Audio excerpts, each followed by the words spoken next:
नमस्कार, आप देख रहे हैं हमारे YouTube channel smart coaching online.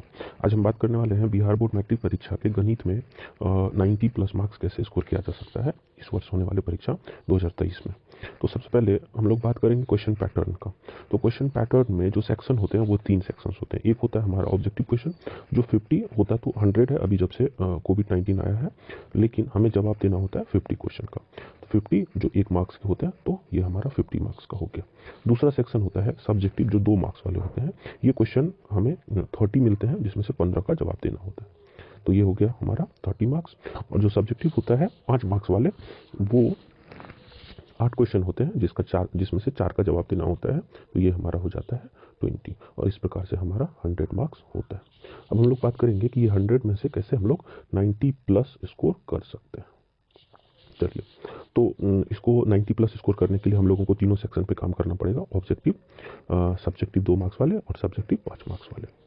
तो इसमें हम लोग चैप्टर वाइज एक एक चैप्टर करके और सेक्शन वाइज हम लोग प्रैक्टिस करेंगे।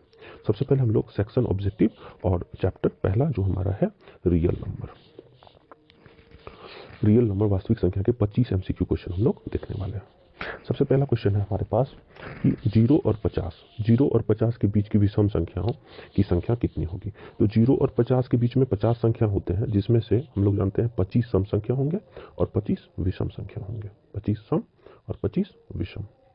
आप इसका सम या संख्या निकालने के लिए आप एपी का भी प्रयोग कर सकते हैं, लेकिन यहाँ सिंपल हम लोग 25 कह सकते हैं। तो हमारा आंसर हो जाएगा 25। आगे हम लोग दूसरा क्वेश्चन की बात करते हैं। दूसरा क्वेश्चन है 5, 15 और 20 के लॉसो और मोसो का अनुपात है। तो 5, 15, 20 का अगर हम लोग लॉसो निकालते हैं तो आप सिंपली ऐसा निकाल सकते हैं 5, 15 और 20 का लॉसो। इसको आप ऐसे मन में भी सोच सकते हैं। लॉसो का मतलब होता है लघुत्तम समावर्त, मतलब लोवेस्ट कॉमन मल्टीपल, कि ऐसा कौन सा संख्या होगा जिस संख्या में ये तीनों से डिवाइड लग जाए। तो अगर हम लोग 20 की बात करते हैं तो 20 से तो लग जाएगा, 5 से भी लग जाएगा, लेकिन 15 से नहीं लगेगा। इसलिए हम लोग 40 की बात करेंगे तो 40 में भी फिर 15 से नहीं लगेगा। इसलिए हम लोग 60 की अगर बात करते हैं तो 15 चौका 60 और 5 से भी लग जाता है और 20 से भी लग जाता है। इसीलिए हमारा लॉसो जो हो गया वो 60 हो गया।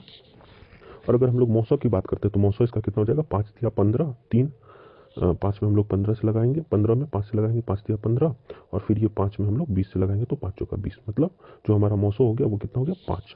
तो इस दोनों का अनुपात अगर बात करते हैं हम लोग तो 60/5, इसको घटाएंगे तो 12 पंचे 60, 1, मतलब 12 अनुपात। सो हमारा आंसर हो जाएगा 12/1, जो ऑप्शन डी है।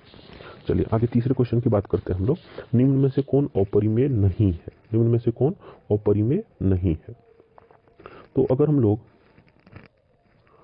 अपरिमेय की बात करते हैं, जो अपरिमेय नहीं है, तो अपरिमेय होने के लिए ऐसा कोई भी संख्या जो रूट के अंदर में रहे, रूट से बाहर नहीं आ सकता है, उन सभी संख्याओं को हम लोग क्या कहते हैं, अपरिमेय संख्या कहते हैं। जैसे अगर रूट 5 की बात करते हैं तो इसको हम लोग रूट से बाहर नहीं निकाल सकते, इसीलिए ये हो गया अपरिमेय। और रूट में बिना रूट का अगर कोई 5 है तो वो तो परिमेय होगा ही होगा, लेकिन इसके अलावा अगर कोई संख्या रूट में है लेकिन उसको रूट से निकाला जा सकता है तो फिर वो संख्या परिमेय होता है। जैसे रूट 25 देखने से तो अपरिमेय जैसा लग रहा है, लेकिन रूट 25 का फैक्टर 5 × 5, तो इसको हम लोग रूट से बाहर निकाल सकते हैं और ये हो जाएगा 5, इसलिए ये परिमेय हो जाएगा। इसी हिसाब से अगर हम लोग रूट 10 की बात करते हैं तो क्या रूट 10 को हम लोग बाहर कर सकते हैं क्या रूट से, तो नहीं।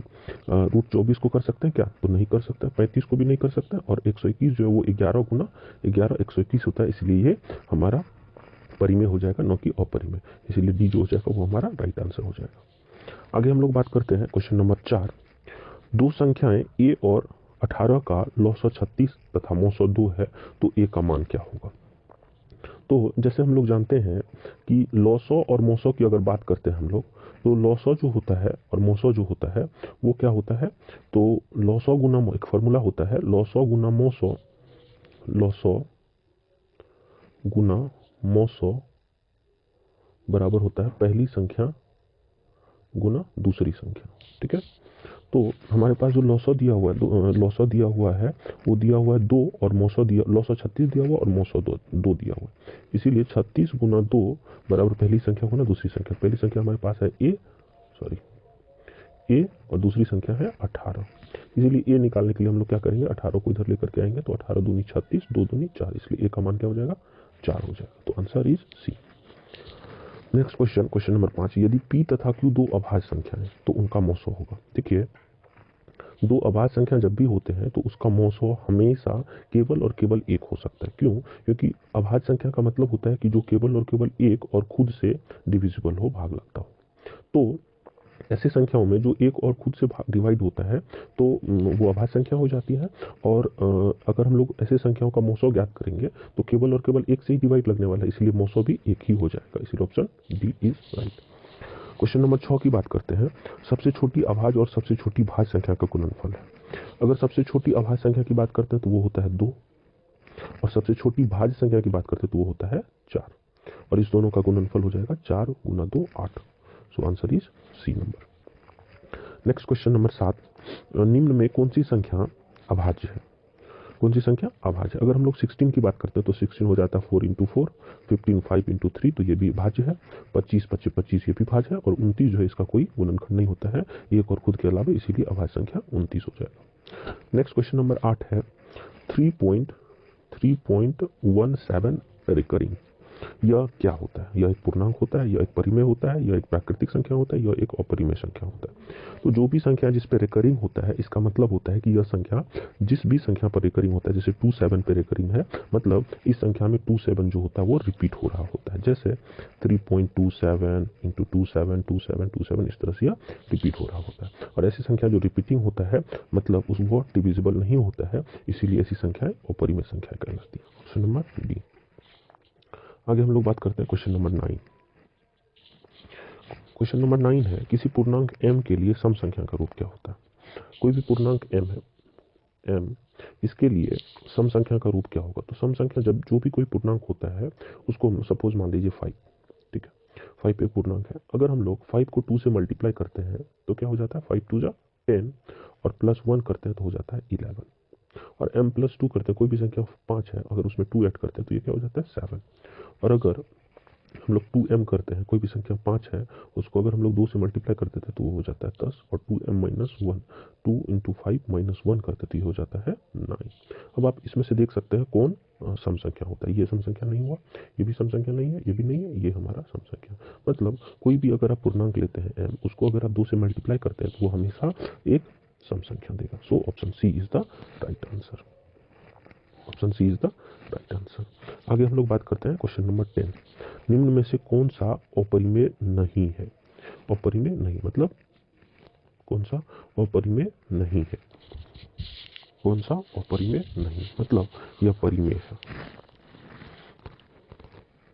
अगर हम लोग रूट 64/81 की बात करते हैं तो 64 को हम लोग लिख सकते हैं 8 इंटू 8, और 81 को लिख सकते हैं 9 इंटू 9। इस हिसाब से हमारा 8/9 बाहर आ जाएगा, जो कि क्या है? परिमेय। तो ये हमारा अपरिमेय नहीं परिमेय है, तो हमारा आंसर यहीं पे मिल जा रहा है, इसलिए हमें आगे देखने की जरूरत भी नहीं है। So option A is the right answer. Option A is the right answer. आगे हम लोग क्वेश्चन नंबर 11 की बात करते हैं। निम्नलिखित में किसका दशमलव प्रसार शांत है? इसका दशमलव प्रसार शांत है। तो जैसा कि हम लोग दशमलव प्रसार के लिए जानते हैं कि आप जैसे 3/8 हमारे पास है, तो 3/8 का मतलब होता है 3 में डिवाइड लगाना है, 3 में डिवाइड लगाना है 8 से। और अगर हम लोग डिवाइड लगाते हैं और हमारा डिवाइड जा करके कंटिन्यूसली रिपीटिंग होने लगता है तो वो हो जाता है अशांत। और हमारा डिवाइड अगर दशमलव के कुछ अंकों के पास जा करके कंप्लीट हो जाता है तो उसको हम लोग कहते हैं शांत। तो इसको अगर हम लोग चेक करेंगे तो क्या हो जाएगा? 3/8 में अगर हम लोग चेक करते हैं तो 0.30, 24,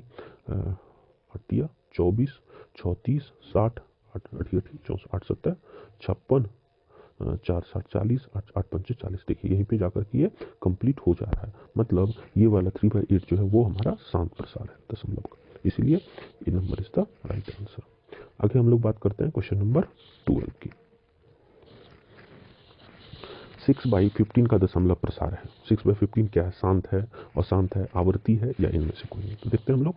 6/15 का मतलब हो गया 6 में डिवाइड लगाना। 6/15 का मतलब हो गया 6 में डिवाइड लगाना है 15 से।